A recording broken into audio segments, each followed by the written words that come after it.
Napakasarap talagang gumising sa umaga 'no, kung may katahimikan, may kapitbahay na mababait, isang pamilyang nakangiti, isang pamilyang may maayos na samahan. 'Di ba nakakainggit yung mga gano'n? Paglabas mo, malinis ang bakuran, papasalamat ka sa Panginoon sa lahat ng biyayang binigay sa'yo. Gumising ka, ibig sabihin meron ka pang misyon na dapat gawin. Hindi lang yung isang bagay na gusto mong mangyari sa buhay mo. Kasi minsan, may ginagawa tayong sakripisyo, kailangan natin gawin ang kailangan.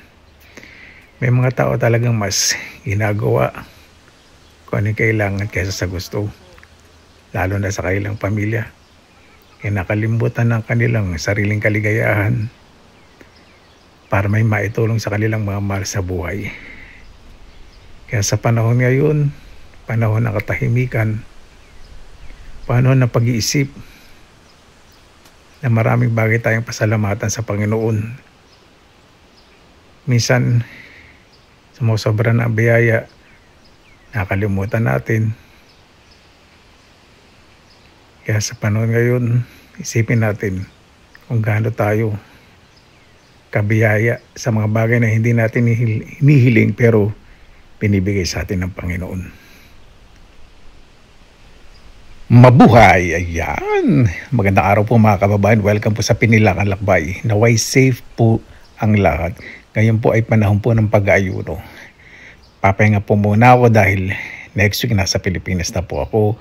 Naway naging maayos po ang inyong mga nagdaang araw at sa mga darating pa. Sa mga pagsubok po natin nakikita po sa social media at naranasan po natin ngayon, ay natural po yan. Mas mag-focus po tayo sa ating buhay po dahil mas marami pa po tayong mas magandang magagawa sa ating pamilya, sa ating paligid at sa ating pamayanan.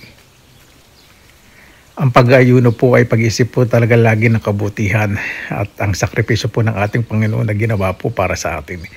Kaya sa panahon po natin ngayon, masisipin po natin na ikabubuti ng ating pamumuhay, pagmamahal, paniigin po ang pagmamahal sa ating pamilya, sa mga taong nakapaligid po sa atin kahit saan po tayo pumunta.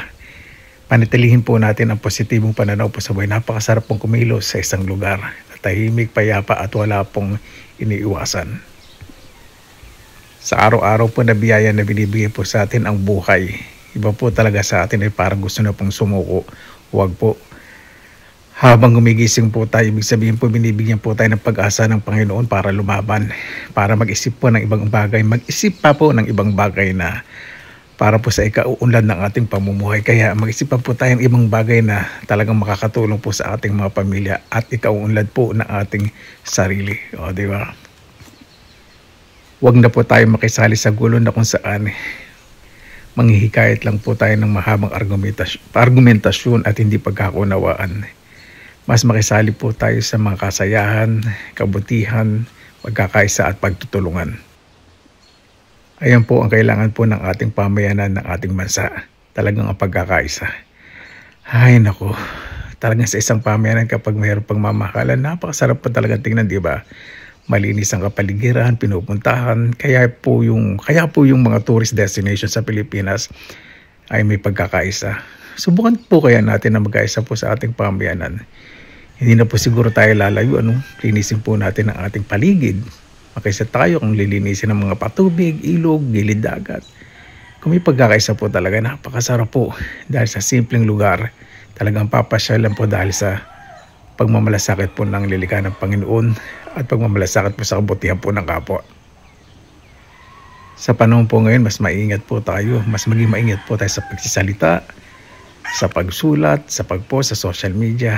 Siyempre, lalo na kung kaharap po natin ang mga bata.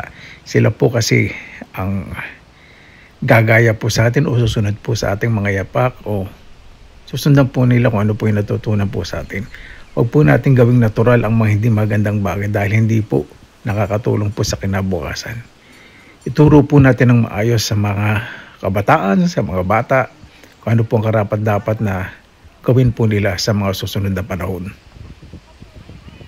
Hindi naman po dapat na konsentihin po natin ang mga bata na lumaban o makibaka o o panindigan ang isang bagay.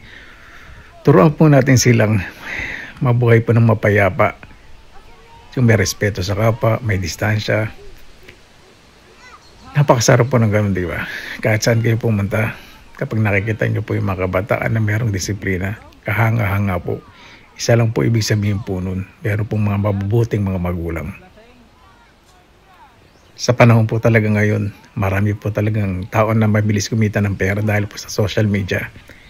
Hindi na po talaga nakabase ang profesyon o estado po sa buhay. Dahil sa social media, meron pong mga nagagawa na kung saan nahihikayat po ang mga manonood na nagbibigay ng inspirasyon, iba't iba pong contents ang binibigay para po may paglibangan po tayo mga manonood o sumusuporta po sa mga iniidolo po natin.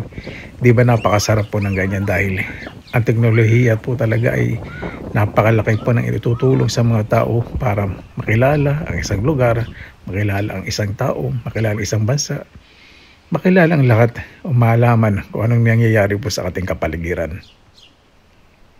Kaya tayo, bilang mga content creators, may profesyon, wala, may natapos at wala, mas paigtingin natin ang respeto sa kapwa.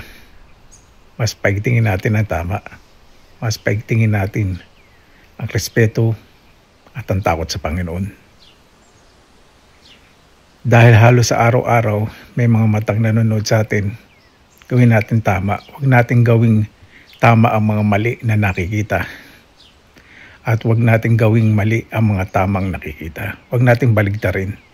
Manindigan tayo sa mga bagay na kung saan mas makakabuti sa ating kapwa. Mag-ingat tayo sa pagsasalita. Huwag natin gawing normal ang mga maling gawain.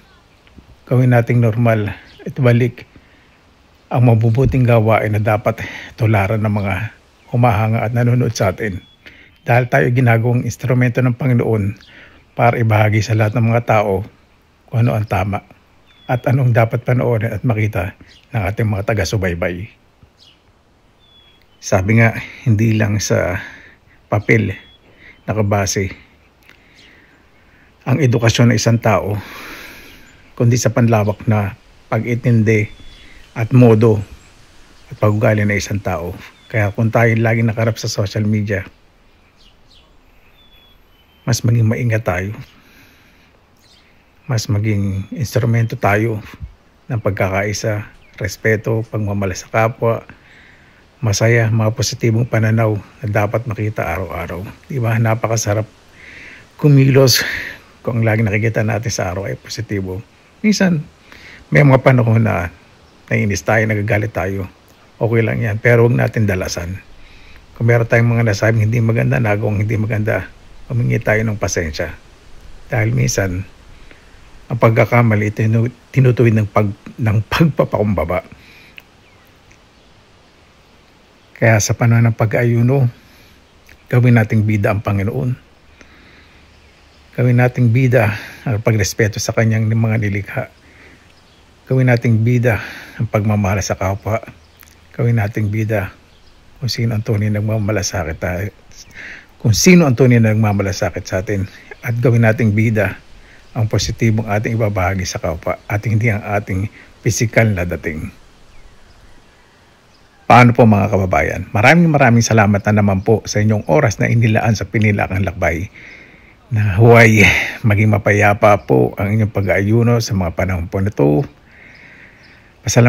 Pasalamatan po natin lahat sa Panginoon at isuko po natin lahat sa Panginoon at hindi po tayo magkakamali. Lagi po inuulit, basta laging positive vibes, good vibes. God bless, ingat po lagi, magandang araw. Laban lang.